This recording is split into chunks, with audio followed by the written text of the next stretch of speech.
and gentlemen, welcome to the channel. All 5 applicants are denied bail. According to the investigation, all 5 were found to be at the same place on that day. Also, applicant number 1 did not comply with the bail condition of his other case, whereby he moved to another address when his bail condition was never to do so. And he also lied with the assistance of his wife when they claimed that they went for a doctor's consultation, when in fact he was in jail at that time. Applicant 2 said that his life is in danger. That is why he moved from KZN to Johannesburg. The magistrate found that indeed his life is in danger. So he will be safe when he is inside rather than outside. Applicant 3 played a major role in this murder case. He's the supplier of weapons, so without his role, the execution could have not been possible. And you also have other cases where he supplied weapons to commit murder. That is why the magistrate says he has the propensity to commit the same offense. He has the tendency to commit the same crime over and over again. Applicant 4 was at the airport according to CCTV cameras when the deceased was arriving at the airport. He followed the deceased to the hotel, and that's where he met applicant number 5. They were both at the hotel, and then later they were joined by applicant 1, 2, and 3 at the off-ramp somewhere. Later on, when AKA was at the restaurant, applicant number 5 also went into the restaurant. He bought his meal, sat down, and monitored the deceased.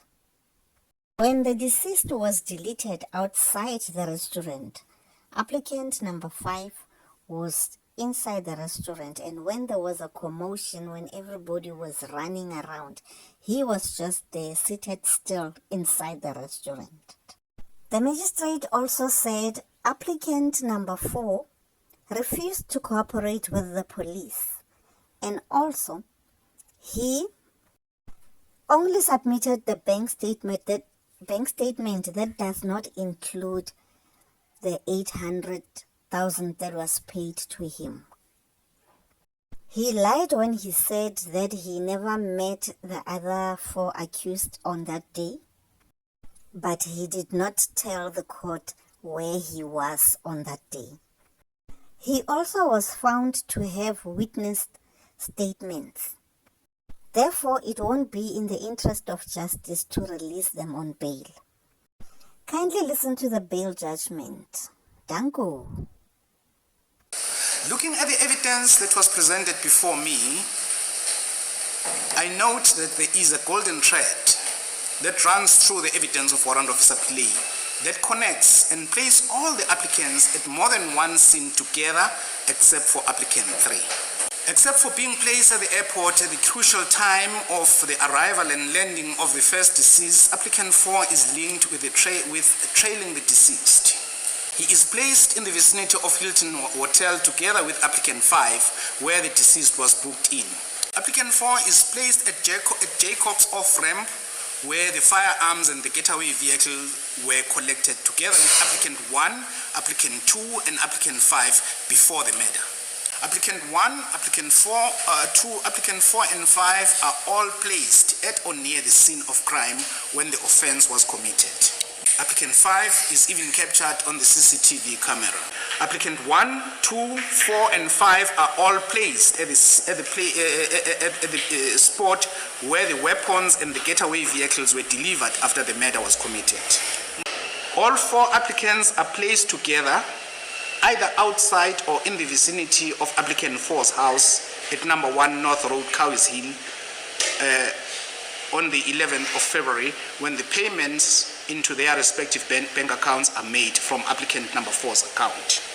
The state, through warrant officer Pillay, claim that the applicants form themselves into a group or a gang. The question that now comes to mind is, was this togetherness at all these scenes and times just an innocent coincidence, or was it a lie on the part of warrant officer Pillay and the state in their quest to have bail refused, or was it because they were indeed operating as a gang?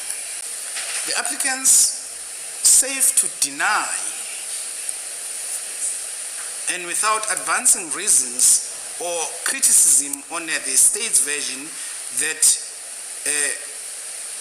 cell phone triangulations are not reliable or will not stand the test of time, did not adduce any evidence in their respective affidavits. It is, however, on their behalf argued and submitted that the evidence of warrant officer Pillay is vague, is misleading, and wrong. What is the picture that has been painted by the evidence of both the applicants and the state viewed and looked at holistically? Can it be said on the balance of probabilities, in light of the fact that it is a proven fact that the deceased were indeed murdered by more than one person, that the theory of a gang operation is far-fetched and or non-existent? Can it be said that the applicants who have been afforded the opportunity to adduce evidence to explain their alleged involvement, but they did not, but instead attacked and criticized the investigating officer, were not involved, but are just innocent victims of the circumstances? Should the court, in the absence of Mr. Gaba before this court, then find that there is not enough before this court that implicates the applicants, who, when called upon to adduce evidence, simply criticize and attack the evidence by the state, making a bold challenge that Mr. Mfundo Gaba should be arrested without advancing their own version to gainsay that of the state implicating them? The applicants had a duty to adduce evidence to show on the balance of probabilities that there are exceptional circumstances present, and it is in the interest of justice that they should be granted bail. Inasmuch as applicant 4 and 5 handed themselves to the police, there is evidence that applicant 4 refused to cooperate with the police. Even here in court, it was put to him and those representing him that his bail statement covering the period in question was omitted and that he should present same, but he ignored and or refused to oblige. Applicant 4 was found in possession of the witness statements. Applicant 1 did not comply with the bail conditions, in that he was ordered to remain in Tuba, but he moved to Nseleni. He has presented to this court a document which, according to Dr. Pillay, says that on the date in question, he was at Tuba when in fact he was at the prison. Applicant 2, according to his own evidence, his life is in danger.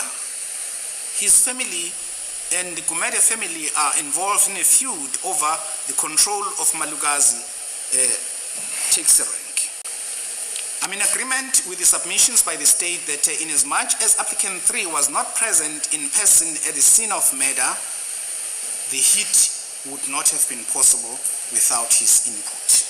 Applicant 3 played a pivotal role in the commission of this offense, that is the murder of the deceased. Applicant 3 has, according to the evidence presented before this court, a propensity of committing serious offenses. In the circumstances, it is the finding of this court that there is a case for the applicants to answer. It is the finding of this court that it would be reckless and irresponsible to allow the applicant on bail